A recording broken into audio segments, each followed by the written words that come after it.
এই তাফসীরের মধ্যে শিক্ষণীয় বিষয় হলো, এক নম্বর হলো প্রকৃত ঈমানদারদের অন্যতম বৈশিষ্ট্য হলো তারা সালাত কায়েম করবে এবং তারা সম্পদের যাকাত প্রদান করবে, তারা সৎ আমল করবে এবং ঈমান বৃদ্ধি পাইবে।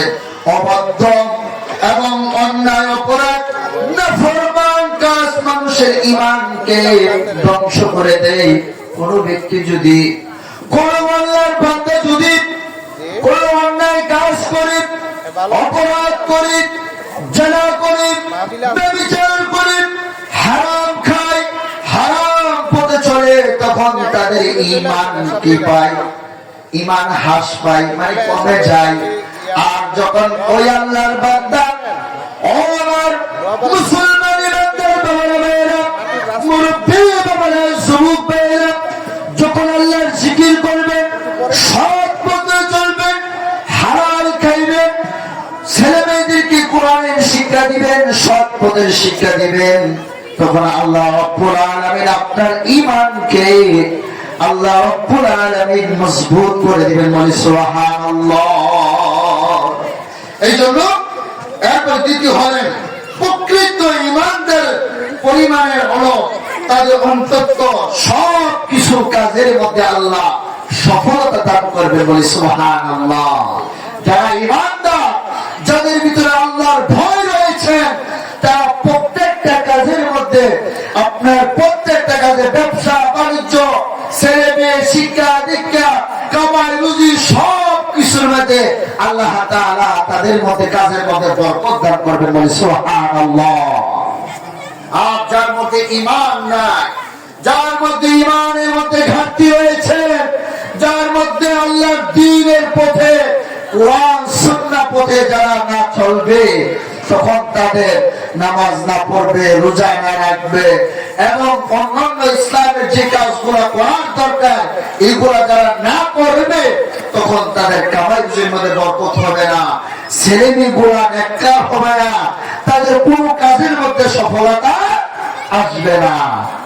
সফলতা আসবে একমাত্র কোরআন সুন্নাহ ভিত্তিক আমার মায়ার নবী, দয়ার নবী, রাহমাতাল লিল আলামিন নবী মুহাম্মদুর রাসূলুল্লাহ সাল্লাল্লাহু আলাইহি ওয়াসাল্লামের আদর্শের মধ্যে রয়েছে শান্তি, সফলতা, সব কিছু এর মধ্যে রয়েছে হাসানা। বলি সুবহানাল্লাহ।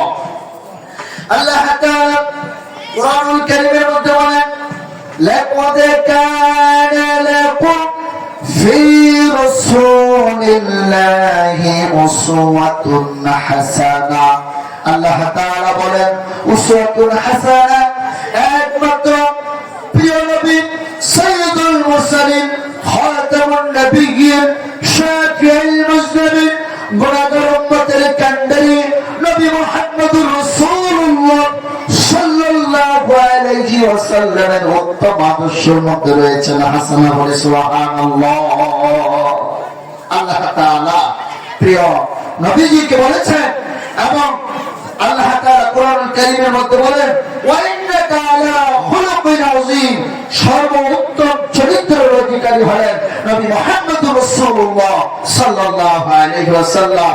যে নবী তার সামাজিক জীবন, প্রিয় নবীজির সামাজিক জীবন, রাষ্ট্রীয় জীবন, পারিবারিক জীবন, ব্যবসায়িক জীবন, প্রত্যেকটা কাজের মধ্যে ছিল সফলতা এবং প্রত্যেকটা কাজ ছিল রাসূলের ইনসাফ ভিত্তিক। বলি সুবহানাল্লাহ।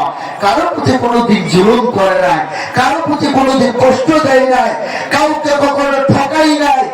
সবচেয়ে আমানতদার ছিলেন প্রিয় নবী মুহাম্মদ রাসূলুল্লাহ সাল্লাল্লাহু আলাইহি সাল্লাম।